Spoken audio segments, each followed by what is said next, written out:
Hey guys, how's it going? It's Ritchie Plunkett from the Poppadom Geek, and today guys, we're checking out the My Passport Wireless by WD.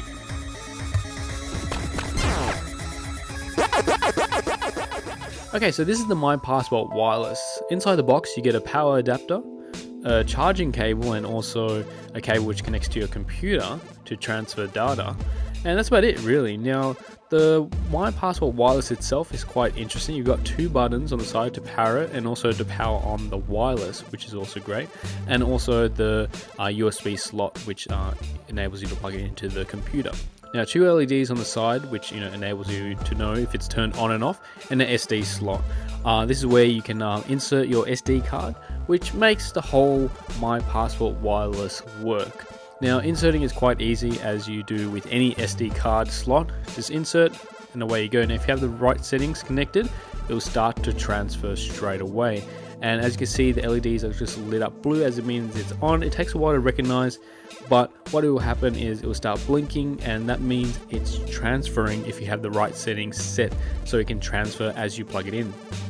Now, as you can see here, it's importing all my pictures, which I have about 9 gigabytes.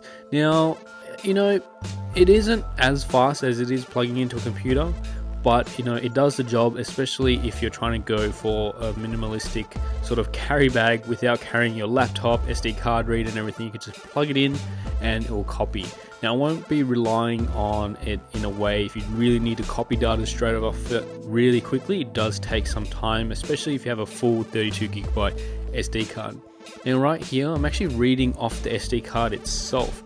As you can see, it does take a little time to buffer, but once it's sort of buffered, you'll be able to play the video sort of in its full resolution. And same goes for pictures as well. It's sort of set as thumbnails, and then you're able to actually sort of open them up or download them to the full resolution. Now, what's really great about the My Passport is the app. Now, everything is controlled via this app, and this allows you to sort of see how much data is being used on there, from video to documents and everything, but also the security settings, which is really important. Now, because it connects via wireless, you have to it creates what's the best word for it, like a firewall when you're creating it or connecting it via a hotspot, which makes it really great, so people can't really just easily access your hard drive, especially when your wireless is open for everyone. Because it sort of goes into my next view of this, because it's not just a hard drive just to copy information over. You can use it to store movies and documents which other people can access the hard drive, and then also access those movies and watch it on their device, which makes it quite great and interesting. From here as well, you can check up the battery percentage. Currently it's obviously unplugged, so it's discharging as it goes down. You can set it to battery life or performance. So I have it to performance as I was copying some stuff, so you want it to copy as fast as you can. But if you're just having it on standby mode, just a normal setting is fine. As you can see, I'm still copying away those 9 gigabytes. It does take some time to copy over. I recommend when I was doing it, sort of just chucking it in there and just leaving it until it was done. And the way you sort of know that it's done is that it will stop flashing. Now, one thing which when I went to this event where they were announcing this WD wireless was, what if something happens? Does all the data corrupt on the SD card? So what happens is, and the reason why it takes so long, is that it's copying and double checking to make sure it's copied over to the hard drive. So it's constantly going back and forth, making sure and clarifying that the data has been copied.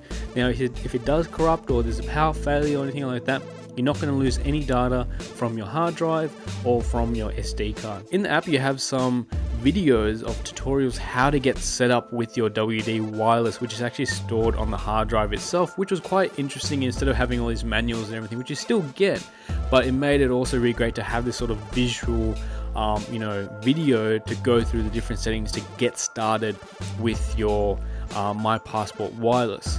Now, obviously, if you're connected and watching it through the app, you've obviously got it connected, but I think what they want you guys to do is sort of connect the hard drive directly to your computer, and then you get the videos and you watch it, and then it goes through all the steps, which is really great. So as mentioned earlier, you can actually delete your files after it's been imported, which makes it really great, but it's also secured as well, because the hard drive talks to the SD card and verifies everything before it deletes anything. Now, I have my hard drive set to automatic import, and what that means happens is I insert my SD card and it starts copying straight away without having to be tethered to any computer or tablet. Now the one thing I'll change about the hard drive itself, if it only had a more rugged housing, or if WD sold a rugged housing for it to sort of go over it, like a rubber sort of housing around it. Just because for pro consumers out there, I feel like on the field you're going to sort of damage it or anything like that, and you sort of want it to be housed in a nice rugged sort of housing in itself, so it protects the hard drive while you're copying important data over. Anyway guys, if you had any questions about the My Passport Wireless, leave a comment down below and I'll be more than happy to help you guys out. Anyway guys, thanks again for watching and I'll see you guys in the next one. See ya.